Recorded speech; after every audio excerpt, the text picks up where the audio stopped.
जय हिंद। आप लोगों का एसएससी क्लासेस में स्वागत है।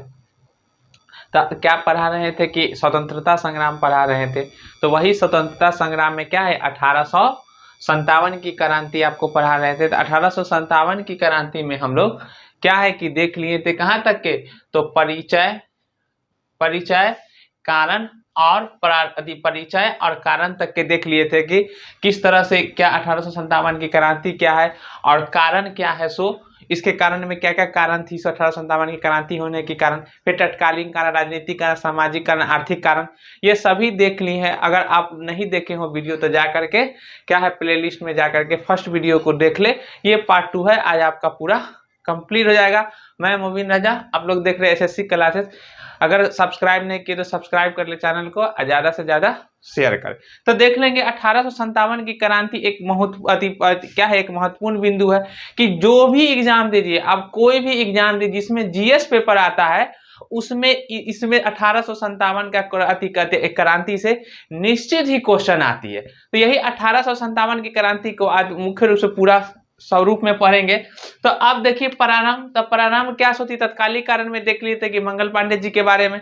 तो वही प्रारंभ में देखिएगा कि जनवरी 1857 में क्या है सबसे पहले दमदम में विरोध चालू हो गई। उसके बाद फरवरी 1857 में क्या हो गया था बहरामपुर में। देखिएगा तो यही क्या है दमदम का क्षेत्र, यहाँ से और ये दमदम से क्या हो गया कि ये बहरामपुर के क्षेत्र में, और यहीं से उसके बाद 29 मार्च 1857 कितना, तो अब एक तत्कालिक मुख्य रूप से 29 मार्च 1857 के बैरकपुर छावनी के कौन रहते हैं, मंगल पांडे रहते हैं। अब उसमें जैसे ही पता चल जाती, जो पीछे पढ़ा दिए होंगे तत्कालिक कारण में, कि क्या होती है कि ब्राउन बेस के जगह पे नई बंदूक आ जाती है, कौन सी Enfield rifle, new Enfield rifle. और न्यू एनफील्ड राइफल में जो कारतूसें होती थी, उस कारतूस में क्या होती थी सुअर और गाय की चर्बी के प्रयोग किया जाता था, जिससे क्या हो गया कि हिंदू और मुस्लिम दोनों धर्म आहत हो गए। तो इसीलिए क्या हो गया कि जो मंगल पांडे रहते हैं ये विरोध कर देते हैं इसको चलाने के लिए। और इसी स्वरूप में क्या होता है कि जो कमांडिंग ऑफिसर होती है वो कमांडर ऑफिसर को क्या कर देते हैं, गोली चला देते हैं। जैसे ही गोली मार देते हैं, 34वां रेजिमेंट के सिपाही रहते हैं। तो उसके बाद क्या होती है कि ब्रिटिश के द्वारा इसकी सैन्य कार्रवाई होती है और जजमेंट में उनको क्या दे दिया जाता है, फांसी की सजा दे दी जाती है। तो मंगल पांडे को फांसी दे दी जाती है। मंगल पांडे ने विद्रोह की शुरुआत की और जैसे ही अंग्रेजी अधिकारी कौन थे, लेफ्टिनेंट बाग और मेजर सार्जेंट की हत्या कर दी गई। तो यही दो थे अंग्रेजी अधिकारी रहते, लेफ्टिनेंट बाग और मेजर सार्जेंट की क्या करते, गोली मार के हत्या कर देती है। इसी के हत्या करने के आरोप में क्या करता है कि मंगल पांडे जी को क्या कर दिया जाता है, फांसी दे दी जाती है। और जैसे ही फांसी का आह्वान होता है 18 अप्रैल क्या हो जाती है 1857 को मंगल पांडे जी को फांसी दे दी जाती है। यह प्रथम शहीद कहलाते हैं। कौन, मंगल पांडे जी प्रथम शहीद। जैसे ही पता चलता है कि मंगल पांडे को फांसी दे दी गई है, वैसा ही आगे क्या होता है, मेरठ में भी सिपाही को सूचना मिलती है कि क्या है कि जो ये नया एनफील्ड राइफल आई है इसके में कारतूस में क्या प्रयोग किया गया है, गाय और सुअर के मांस के।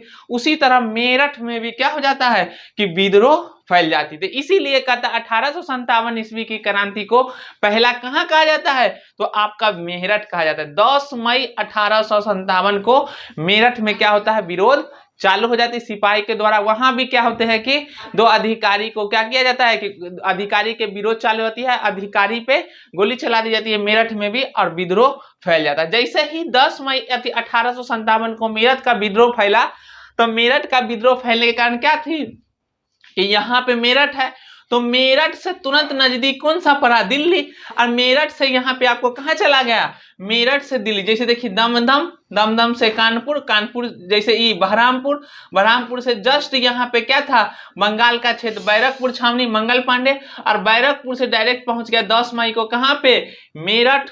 10 मई को आपका मेरठ में पहुंचा। अब मेरठ के बाद यहाँ दिल्ली में कौन थे, तब बहादुर शाह जफर, या इसी को कहा जाता है बहादुर शाह जफर, या इसी को द्वितीय। तो ये क्या रहते हैं, मुगल सल्तनत के। तब बहादुर शाह जफर या बहादुर शाह द्वितीय मुगल सल्तनत के क्या रहते हैं, अंतिम राजा रहते हैं। तो इसको क्या होता है कि दिल्ली में, अब दिल्ली में जाने के बाद उनको नेतृत्व करते, क्या करते हैं कि ये लोग दिल्ली पहुंचते हैं मेरठ से, जा करके क्या करते हैं, वो अपना राजा इसको घोषित कर देते हैं, किनको, बहादुर शाह जफर को, उनको नेतृत्व करता बना देते हैं। उनके नेतृत्व में क्या करते हैं, 1857 ईस्वी का विद्रोह की क्या कर देती है, शुरुआत हो जाती है। 12 मई को दिल्ली पर अधिकार कर लिया कौन, मुगल बादशाह कौन रहते, बहादुर शाह द्वितीय को नेता चुना, और वास्तविक इसको नेता चुन लिए, लेकिन वास्तविक नेतृत्वकर्ता कौन रहते हैं, सेनापति बकत खां। कौन, 1857 के विद्रोह के दिल्ली से बकत खां जी रहते हैं। इसी की तरह आगे क्या होता है कि सितंबर में दिल्ली में, सितंबर जो दिल्ली में है वहां पे सितंबर में इसको दबा दिया जाता है, और इनके 2 पुत्र रहते हैं। कौन से, तो 2 पुत्र, इसके 2 पुत्र और 2 पौत्र रहते हैं। उसको 2 पुत्र और 2 पौत्र, उसको क्या कहा जाता है कि अंग्रेजी द्वारा कहा जाता है कि क्या है, इसको कुछ नहीं की जाएगी। उसके बाद जैसे ही वहां पहुंचने के बाद उन दोनों को गोली मार के मृत्यु दे दी जाती है, और उसको बहादुर शाह जफर को कहां भेज दिया जाता है, रंगून भेज दी जाती है। वही रंगून भेजने के बाद में उनको क्या हो जाती है, मृत्यु हो जाती है। और अब यही देखेंगे, अब सेकेंड में देख लीजिए कि अब आगे देख लेंगे कि क्षेत्र और शासक और दमन और मुख्य बिंदु, मतलब कि पहले ही अब क्या हो गया कि जैसे ही इसका मेरठ से आगे फैली, तो अब क्या था, कहीं पे किसान, कहीं पे सिपाही, अब बहुत सारे क्या था, विद्रोह चालू हो गए। तो बहुत एरिया, मतलब भारत के उत्तर क्षेत्र में, देखे ना, भारत के उत्तर क्षेत्र में, तो भारत के उत्तर क्षेत्र में आप देखिएगा तो कहाँ कहाँ फैल गई, तो भारत में देखिएगा तो दिल्ली, मेरठ, लखनऊ, बिहार, जैसे चलती चली गई। उसके बाद ये ग्वालियर, झांसी, कानपुर, ये सब क्षेत्र में अब फैल गया। तो अब भारत के अधिकतम क्या पूर्वी और उत्तरी क्षेत्र में, लेकिन क्या है, पश्चिमी और दक्षिणी क्षेत्र और पूर्वी क्षेत्र मुख्य रूप से क्या हो गया, उत्तर पूर्वी ये क्षेत्र में क्या हो गए कि यहाँ पूरा ये सब जगह में अभी कोई नृत्य करता नहीं थे। भारत में विद्रोह हुई नहीं किए, क्योंकि यहाँ पे अधिकतम के थे प्रांतीय शासक थे, या तो जमींदार लोग थे या पढ़े लिखे थे। वो लोग 1857 की क्रांति का समर्थन नहीं किए। इसमें तो बहुत क्या थे, जो शासक वर्गीय थे वो तो समर्थन कर दिए, किसका, ब्रिटेन का समर्थन कर दिया, जिसके कारण क्या हो गया, 1857 की क्रांति में इसको दबा दी गई। न तो कह रहा था कि अगर कोई एक भी नेतृत्वकर्ता अगर वहां पे हो जाते तो 1857 की क्रांति में ही हम लोगों को स्वतंत्रता मिल जाती, भारत की स्वतंत्रता मिल जाती। अब यहाँ पे देखिएगा अब कहाँ क्षेत्र कौन सा है, उसके बाद देखिएगा शासक विद्रोह, उसके बाद देखेंगे दमन, और उसके बाद देखेंगे मुख्य बिंदु। तो शासक क्षेत्र देखिएगा दिल्ली में कौन थे, तो बहादुर शाह द्वितीय, क्या था, शासक विद्रोह बहादुर शाह द्वितीय उसका कर रहे थे। दमन कौन कर रहे थे, जो अंग्रेजी अधिकारी थे, हडसन निकोल्स थे, वही दबा दिए इनको, क्या कर दिए थे कि उसके बाद 1862 ईस्वी में इसको क्या करते हैं कि हरा देते हैं। सितंबर 1857 ईस्वी में उनके पौत्र और पुत्र की मृत्यु हो जाती, गोली मारकर मृत्यु कर दी जाती है, और बहादुर शाह जफर को रंगून भेज दिया जाता है। और रंगून भेजने के बाद 1862 में रंगून में मृत्यु हो जाती है बहादुर शाह द्वितीय को, बकत खां वास्तविक नेतृत्व करता होते हैं। सेकेंड वाला में देखिएगा तो लखनऊ से बेगम हजरत महल लड़ती रहती है। और बेगम हजरत महल क्या होती है कि जैसे ही यहाँ पे कैंपबेल रहते हैं तो कैंपबेल क्या करते हैं, इसको दबा देते हैं लखनऊ में। तो ये जो लखनऊ से बेगम हजरत महल रहती हैं वो नेपाल चली जाती है, भारत के छोड़ करके, इसीलिए वो बच जाती है। उसके बाद कानपुर से नेतृत्वकर्ता कौन रहते हैं, तो नाना साहब, जिसको धोंदू पंत भी कहा जाता है, इसको भी कौन दबा देते हैं, तो कैंपबेल, जिसको बाजीराव के दत्तक पुत्र कहलाते। कौन थे, नाना साहब जो थे वो बाजीराव के दत्तक पुत्र भी कहलाते हैं। उसके बाद ग्वालियर से थे तात्या टोपे, जिसको रामचंद्र पांडुरंग के नाम से जाने जाते थे। इसको क्या था कि इसका मुख्य बिंदु है मानसिंह के विश्वासघात के कारण फांसी दे दी गई। अब क्या था, ग्वालियर से जो नेतृत्व करता रहता है तात्या टोपे, उनके नजदीकी कौन रहते हैं, जो मानसिंह रहते हैं, वही ही धोखा दे देते हैं और उसको पकड़वा दिया जाता है, जिसके कारण क्या होता है कि इसको तात्या टोपे को फांसी चढ़ा दी जाती है। नेक्स्ट वाला में है झांसी से जानते हैं कि रानी लक्ष्मीबाई जिसको सर ह्यूरोज किससे लड़ते हुए, सर ह्यूरोज से लड़ते हुए मारी जाती है। तो क्या होता है कि अब यहाँ पे क्या थी, लॉर्ड डलहौजी की हड़प नीति रहती है। तो वही हड़प नीति के तहत क्या होते हैं कि गंगाधर राव जी क्या थे, गंगा राव जो रहते हैं, तो उनके पति के जैसे ही मृत्यु हो जाती है, तो अब वहां पे क्या होता है कि उसके जो दत्तक पुत्र रहते हैं, दत्तक पुत्र अपने जो उस दामोदर राव, तो वही कहा वो अंग्रेज के द्वारा क्या होता है, झांसी को अपना क्षेत्र में कहता है कि दत्तक पुत्र मतलब कि जो उसकी वास्तविक वंशज है राजा, वही अब क्या करेगा कि उसके राजा बनेंगे। अगर उसका कोई अति वंशज नहीं है तो क्या हो जाएगा, वो किसी से गोद अब नहीं ले सकते हैं, दत्तक पुत्र उसी को कहा गया। अब गोद नहीं ले सकते हैं किसी से, तो वो राजा वो राज्य जो है किसके अधीन चली जाएगी, ब्रिटेन के अधीन चले गए। ब्रिटेन मतलब कि उस समय कौन थी, ईस्ट इंडिया कंपनी की, ब्रिटिश ईस्ट इंडिया कंपनी के अधीन चली जाएगी। इसीलिए यहाँ पे क्या कहा कि इसके हक के लिए ये झांसी के जो रानी लक्ष्मीबाई जी रहती है, वो क्या करते हैं कि इनको घोषित कर देते हैं अधिकार के लिए। किसको, गंगा राव को, अपने पुत्र को घोषित कर देते हैं कि ये यहाँ का सम्राट है, राजकुमार है। इसीलिए क्या होता है कि ग्वालियर वाला में जैसे ही यहाँ पे झांसी में लड़ती हुई किससे होता है कि ह्यूरोज से सामना होता है, और रानी लक्ष्मीबाई क्या है, तलवार, जानते हैं कि रानी लक्ष्मीबाई क्या थी, तलवारों से लड़ती रहती है। अति क्या है, अति महिला गौरवता की कहानी है कि खूब लड़ी वो रानी, वो तो झांसी वाली रानी थी। तो वही क्या हुआ कि वो अति क्या हुई कि नहीं भागी न सिलेंडर दी, सैनिक के किसकी वेशभूषा में थे, तो पूरा सैनिक के अति में वर्दी में, पूरा कपड़ा में, वेशभूषा में लड़ता हुआ किससे, हीरोज से लड़ती हुई क्या हो गई, साथ ही लक्ष्मीबाई झांसी में शहीद हो गई, शहीद हो गई। वही थी रानी लक्ष्मीबाई। उसके बाद था बिहार के जगदीशपुर से बाबू कुंवर सिंह। कहा कि बाबू कुंवर सिंह की क्या हुई थी, एक एज थी मुख्य रूप से, और वो तब उस एज में भी जाकर के क्या होते, एक जवान की तरह लड़ रहे थे। तो वही कहा कि यहाँ से बाबू कुंवर सिंह लड़े। बाबू कुंवर सिंह के उसके बाद जैसे ही मृत्यु विलियम टेलर के द्वारा क्या हो जाता है कि बाद में जैसे दबा दिया जाता है, उसके बाद क्या हो जाती है, मृत्यु हो जाती है। तो अब इसका नेतृत्व करता कौन रहते हैं बिहार से, तो उनके भाई रहते हैं अमर सिंह, जो गोरिल्ला युद्ध के द्वारा क्या होता है आगे 1857 की क्रांति क्या होते हैं, लड़ते रहते हैं। अब नेक्स्ट आ गया पटना से। तो पटना बिहार से तब कौन थे, पुस्तक विक्रेता पीर अली, जिसको किसने दबा दिया, विलियम टेलर ने।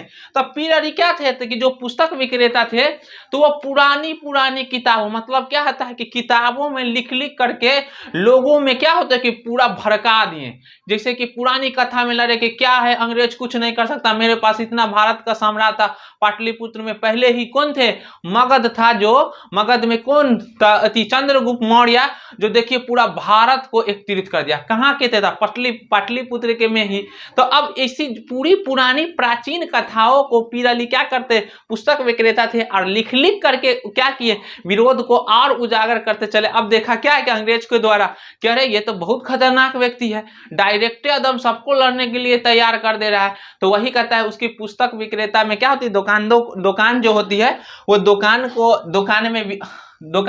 के समय में ही उसमें क्या होती है, दोनों में मुठभेड़े होती है। बाद में क्या होती है कि इसको जो पुस्तक विक्रेता रहते हैं किसको, पुस्तक पीर अली को भी मृत्यु हो जाती है। यही थे इसका पूरा। कौन थे, तो दिल्ली से बहादुर शाह द्वितीय, लखनऊ से बेगम हजरत महल, कानपुर से नाना साहब आदि दोनों पंत, ग्वालियर से तात्या टोपे, रामचंद्र पांडुरंग, झांसी से लक्ष्मीबाई, बिहार से बाबू कुंवर सिंह, और पटना बिहार से पुस्तक विक्रेता पीर अली।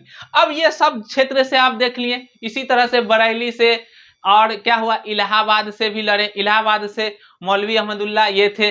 तो वो क्या होते थे, अब मौलवी भी क्या, तो जानते मौलवी वो क्या करते थे कि जैसे तकरीरें कर करके, तो कभी देखिएगा मौलवी इतना ऐसा तकरीरें करते हैं कि तकरीर करने के बाद क्या होता है, पूरे जोश क्रांति ला देते हैं। तो वो क्या करते थे, तकरीर कर करके क्या करते थे, विरोध, तो उनको भी दबा दिया गया था। अब इसी में देखेंगे असफलता के कारण, तो अब क्या हो गया कि 1857 की क्रांति क्यों असफल हो गई, क्यों विरोध में ही हो गई, क्यों उसको दबा दिया गया।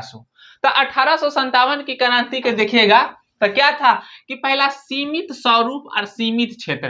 तो इसका कारण था सीमित स्वरूप कहने का मतलब कि देखिए पूरा भारत में नहीं फैला था, मतलब कि क्या था, सिर्फ उत्तरी दिल्ली, मेरठ, बिहार, कानपुर, झांसी, रानी ग्वालियर, झांसी, कानपुर, यही सब क्षेत्र में, उत्तरी क्षेत्र में ही थी। ये सब पूरा क्षेत्र, पूरा भारत का जो था वो क्या कर रहे थे कि या तो इसमें भाग नहीं लिए, जमींदार थे सो, राजा थे सो, प्रांत के राजा थे सो, वो सब क्या कर दिए, समर्थन ही कर दिए किनको, इसको, ब्रिटेन को, BIC, British East India company को, जिससे क्या हो गई कि समर्थन करने के कारण ये हार गए। यही कहता सीमित स्वरूप, सीमित क्षेत्र था, नेतृत्व का अभाव था। मतलब 1857 की क्रांति हुई, उसमें नेतृत्व मतलब कोई नेतृत्व करता नहीं थे। मतलब क्या था कि सब अपना व्यक्तिगत विरोध, किसी को एजेंडा क्लियर ही नहीं था कि लड़ाई हो क्यों रही है, सब अपने लिए लड़ रहे थे, सबका अपना व्यक्तिगत असंतोष था। तो अब व्यक्तिगत असंतोष में कह दीजिएगा तो जैसे क्या था, बिहार से कुंवर सिंह, वो जमींदारी प्रथा के लिए उसके प्रांत का जमींदार जमीन छीन ली गई थी, उसके लिए लड़ रहे थे। अब जो यहाँ से मंगल पांडे रह रहे बैरकपुर छावनी से, तो क्या था, मांस के चर्बी के लिए, अपने धर्म भ्रष्ट होने के लिए। उसी तरह झांसी से देखिएगा तो झांसी से किस लिए लड़े, तो क्या है कि अपना क्षेत्राधिकार को बचाने के लिए, रानी लक्ष्मीबाई। तो सब क्या था, दिल्ली से बहादुर शाह द्वितीय क्यों लड़े, तो कहा बहादुर शाह जफर को क्या कर दिया था कि British East India company pension महंगी बना दिए थे, और कहे थे क्या कि अब लास्ट ही राजा यही है, कौन, बहादुर शाह जफर द्वितीय, अब इसके बाद कोई राजा नहीं बनेगा, सोता, इसके लिए वो लड़े। तो सबका अपना अपना व्यक्तिगत हित थी, इसीलिए कहा गया क्या है कि नेतृत्व का अभाव। 1857 की क्रांति में कोई नेतृत्व करता ही नहीं थे, इसीलिए ये सफल नहीं होगा। उसके बाद सीमित संसाधन, सीमित संसाधन कहने का मतलब था कि जो भारतीय थे, भारतीय के पास तो कोई बंदूकें थी नहीं, आधुनिक बंदूक भी नहीं थी, और ब्रिटेन के BIC, British East India company के पास थी आधुनिक संसाधन, बंदूकें सब थी। तो आधुनिक सामान्य होने के कारण क्या था कि अब किससे लड़ेगा, भारतीय क्या चीज से लड़ेंगे, तो भारतीय में क्या था, कुछ था ही नहीं। अब इसीलिए उसको क्या था कि ये जीत नहीं पाया। उसके बाद संगठन का अभाव, कोई भी संगठन नहीं था कि क्या करे कि अवध से लड़ रहा है, कानपुर से, मेरठ से, तो सबको सेनाओं को एकत्रित कर दिया जाए, और तब क्या एजेंडा है उस हिसाब से लड़ा जाता। तो कहीं अलग अलग लड़ रहे हैं, इसके लिए क्या हो गए कि अंग्रेज आसानी से दबा दिया सबको। उसके बाद भारतीयों का समर्थन का अभाव, तो वही क्या, भारतीयों का समर्थन नहीं था। क्या था कि जो बुद्धिजीवी पढ़े लिखे लोग से थे, या जमींदार या राजशाही राजा थे प्रांतीय, वो सब क्या किए, ब्रिटिश ईस्ट इंडिया कंपनी को समर्थन दिए, भारत को समर्थन ही नहीं। भारत हमेशा से क्यों गुलाम बनता रहा, कि क्या था कि जो हमारा भारतीय थे वही उसमें समर्थन कर देता था। उस क्या था, ब्रिटेन वो क्या था कि विरोध नीति हमेशा तोड़ के रखता था, किसी को मिला लेता था अपने, तो क्या करता था कि यहीं के लोग वहां समर्थन कर देते थे, इसीलिए वो बाहर से आके ब्रिटेन से हमको क्या कर लिए थे, गुलाम बना लिए थे, भारत का सो। उसके बाद उद्देश्य की स्पष्टता का अभाव, अब उद्देश्य की मतलब उद्देश्य क्लियर नहीं था कि क्या सब अपने व्यक्तिगत लड़ रहे थे, किसी को क्या था, उद्देश्य ही नहीं था कि लड़ाई लड़ क्यों जा रही, सब अपने अपने हित के लिए लड़ रहे थे। अब कहिएगा कि 1857 की क्रांति का परिणाम क्या आया, सो तो परिणाम में देखिएगा कि लगभग जुलाई 1858 तक विद्रोह को क्या कर दिया गया, दबा दिया गया। 1858 के जुलाई 1858 तक के घोषणा का क्या हुआ कि महारानी विक्टोरिया द्वारा घोषणा की गई कि अब क्या हो गया कि जो 1600 ईस्वी में ईस्ट इंडिया कंपनी आई थी, BIC, 1600 ईस्वी में 1600 ईस्वी में BIC British East India Company आई थी। तो अब इसमें कंपनी की शासन थी उस समय, और कंपनी जो वहां गवर्नर बन के आते थे, कंपनी के अधीन शासन चल रही थी। तो कंपनी का मुख्य बिंदु क्या था, मुनाफा कमाना। अब यहाँ पे क्या हो गई कि इसका परिणाम ये निकला कि अब डायरेक्ट शासन क्या हो गई 1858 ईस्वी में क्राउन के हाथों में चली गई। अब किसके हाथों में चली गई, अब डायरेक्ट क्राउन का हाथों में। क्राउन कहने का मतलब हो गया कि अब महारानी विक्टोरिया के अधीन चली गई, डायरेक्ट ताज का शासन हो गया, क्राउन का शासन। अब महारानी विक्टोरिया डायरेक्ट शासन को, अब 1858 के भारत शासन अधिनियम लाए, एक्ट लेकर आए, और डायरेक्ट शासन को, कंपनी की शासन को अब खत्म कर दी गई, और डायरेक्ट ब्रिटेन के शासन से क्या चलने लगी कि ब्रिटिश शासन पद्धति को यहाँ ला दिया गया। तो अब वही कह रहा है, तो अब वहां की कर दी गई, घोषणा की गई। घोषणा में कहा गया कि अब क्राउन का शासन होगा, डायरेक्ट शासन महारानी विक्टोरिया के तहत होगी। सो अब यहाँ पे कहा डलहौजी की हड़प नीति को बंद कर दिया गया कि अब क्या है, किसी भी प्रांत को डायरेक्ट आप क्या कर सकते हैं, हड़प नहीं सकते, शासन प्रणाली चलेगी। उसके बाद देश के नृत्य स्थिति को पहले के समान, देश की क्या कर लिया कि स्थिति को पहले की समान बना दी गई। कहा कि पहले की समान करने का मतलब क्या है कि अब कोई भी धार्मिक हस्तक्षेप नहीं करेगा ब्रिटिश, मतलब जो भारत की सांस्कृतिक का देखा क्या है कि यही धर्म के एगो चर्बी के लिए ये लोग क्या कर दिए कि आज हमारा पूरा भारत से भगा निकालते। तो कहा कि कोई जैसे कह रहे थे ना कि सती प्रथा उन्मूलन, पुनर्विवाह, बहुविवाह, तो ये वही कहा कि अब जो भारतीय परंपरा है उसमें क्या करेगा, कोई ब्रिटिश हस्तक्षेप नहीं करेगी, जो पुरानी की व्यवस्थाएं है वैसा ही व्यवस्थाएं चलेगी। कहा कि सांस्कृतिक और धर्म से बचने के लिए उसमें कोई हस्तक्षेप नहीं करेगा। तो वही कहा कि स्थिति पहले के समान। सेना अब कर दी गई 2-1 में। पहले क्या था सेना की, सेना आप पहले देखे होंगे तो 5-1 था, मतलब 5 गो भारतीय पे 1 यूरोप थे। अब कह दिया गया कि नहीं, क्या था कि अब बहुत ज्यादा थे इसीलिए, तो अब कहा कि नहीं 2-1, मतलब 2 गो भारतीय पर 1 यूरोपीय होंगे। और जो तोपखाना होती है वो तोप भी अब तोप के नेतृत्वकर्ता कौन होंगे, तोप के नेतृत्वकर्ता ब्रिटिश के होंगे। कौन होंगे, ब्रिटिश सेना के अधीन होगी, तोप क्या ब्रिटिश सेना के अधीन हो जाएगी। सो अब इसमें भी कहा कि जो नीचे जाति के थे वो सबको हटा दिया गया, राजपूत ये सबको। अब क्या किया गया कि ऊपर वाले जो जाति है अब इसमें परिवर्तन करके अब उसको सेना के अनुपात में ऊपर बढ़ाया गया। उसके बाद कहा कि उसके बाद यहाँ पे नाम पद क्या कर दिया गया, भारत का सचिव, नया पद लाया गया कि अब भारत का सचिव होगी। और वो भारत के सचिव में 15 मंत्री परिषद होंगे, 15 मंत्रीय परिषद सदस्य होंगे, जो क्या करेंगे, यहाँ पे पूरी भारत ब्रिटेन की शासन प्रणाली के तहत शासन चलाएगी और ये सूचित करेगी। सो तो यही कहा कि नया पद आ गया, भारत का सचिव का पद। उसके बाद क्या कर दिया गया कि 1858 के भारत एक्ट के तहत 1858 ईस्वी में अब गवर्नर का, भारत का गवर्नर जनरल पहले होते थे, तो अब भारत का गवर्नर जनरल का पद को खत्म करके क्या कर दी गई, वायसराय कर दी गई। और प्रथम वायसराय कौन बने, भारत का प्रथम वायसराय लॉर्ड कैनिंग, क्योंकि अंतिम जब 1857 की क्रांति हो रही थी तो उस समय कौन थे गवर्नर जनरल, भारत का गवर्नर जनरल लॉर्ड कैनिंग। तो अंतिम गवर्नर जनरल भी पूछे तो आपका कौन, लॉर्ड कैनिंग। और जब प्रथम वायसराय कहे तो कौन हो गए, कैनिंग ही प्रथम वायसराय हो गए। तो वही लॉर्ड कैनिंग क्या हो गए, भारत के प्रथम वायसराय। प्रथम वायसराय आपका लॉर्ड कैनिंग, लॉर्ड कैनिंग आपका क्या हो गया है, प्रथम वायसराय बन गए। सो उसके बाद कहा गया उसके बाद कि मुगल वंश को समाप्ति कर दी गई और दिल्ली का विलय कर दिया गया। उसके बाद गवर्नर का पद समाप्त करके वही क्या करा दी गई, वायसराय की पद को ला दिया गया। यही थी 1857 ईस्वी की क्रांति। अब आपका पूरा पूर्ण हो जाता है 1857 की क्रांति। अगर आप लोग क्या होंगे कि वीडियो नहीं देखे हो तो लास्ट प्लेलिस्ट में डाला हुआ है फर्स्ट वीडियो, और एक पार्ट होगा 1857 की क्रांति को, वो आप देख ले। दूसरा आपका ये आज पढ़ा दिए, इससे क्या हो गया कि कॉन्सेप्ट और फैक्ट दोनों पढ़ा दिए, कहानी स्टोरी कॉन्सेप्ट के रूप में भी, फैक्ट पूरा लिखा हुआ है फैक्ट के रूप में भी, आपका पूरा कंप्लीट हो जा रहा है।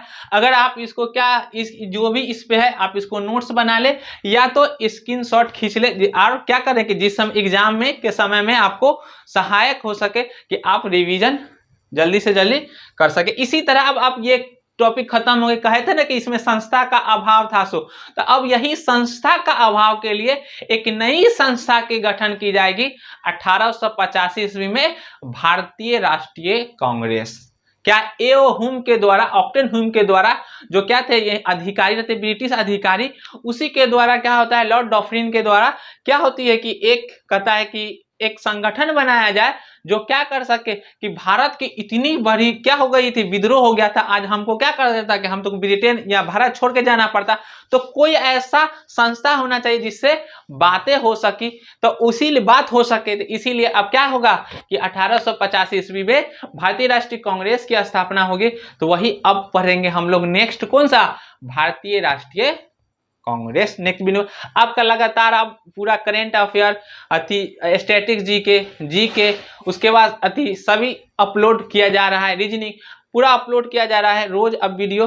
अगर आप क्या कर रहे हैं कि एसएससी क्लासेस को सब्सक्राइब नहीं की हो तो सब्सक्राइब कर दे और बेल आइकन दबा दे, जिससे क्या हो सके कि आप अपनी तैयारी को और भी मजबूत और भी बेहतरीन कर सके और अपने लक्ष्य को बहुत जल्द प्राप्त कर सके। वीडियो देखने के लिए धन्यवाद।